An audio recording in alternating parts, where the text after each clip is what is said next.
তোমার সাথে তার একটা চলাফেরা ছিল, সে জান্নাতে চলে গেছে আর তুমি দুজকে। সে জান্নাতে তোমাকে খুঁজতেছিল, আমার বন্ধু কোথায়, আমার বন্ধু কোথায়, সে খুঁজতেছিল তোমাকে, জান্নাতে তুমি খুঁজে পায় নাই। তখন আল্লাহকে বলেছে, আল্লাহ আমার বন্ধু কোথায়? তোর বন্ধু তো দুজকে, তোর বন্ধু তো দুজকে। তখন আল্লাহর কাছে বলবে, মাবুদ আমি তো বন্ধু ছাড়া থাকতে পারবো না। আল্লাহু আকবার, আমি আমার বন্ধু ছাড়া থাকতে পারবো না, আমার বন্ধুকে আমি চাই, আমি আমার বন্ধুকে চাই। আখিরাতে জান্নাতীরা আল্লাহর কাছে যা দাবি করবে তাই আল্লাহ দিয়ে দিবেন। সুবহানাল্লাহ। তাকে বলবে, আল্লাহর কাছে বলবে, আল্লাহ আমি আমার বন্ধুরে চাই, সে তো দুজকে, আমি দুজক বুঝি না, কিছু বুঝি না, আমার বন্ধুর আমি চাই, আমার বন্ধুকে আমি চাই।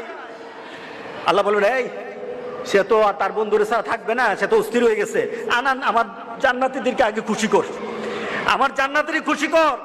ওই যে জান্নাতের দুজকে যে পড়ে আছে তারে উঠা, তার সামনে নিয়ে আয়, তার সামনে তাড়াতাড়ি নিয়ে আসবে।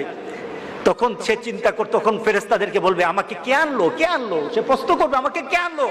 ওই যে তোমার একটা দুনিয়াতে বন্ধু ছিল, সে নামাজ পড়তো, সে দিনদারি ছিল, সে আল্লাহওয়ালা ছিল, তোমার জন্য ভালো চিন্তা করতো, কোনোদিন খারাপ চিন্তা করতো না, তোমার জন্য শুধু দুনিয়ার চিন্তা করতো না, আখিরাতের চিন্তা করতো।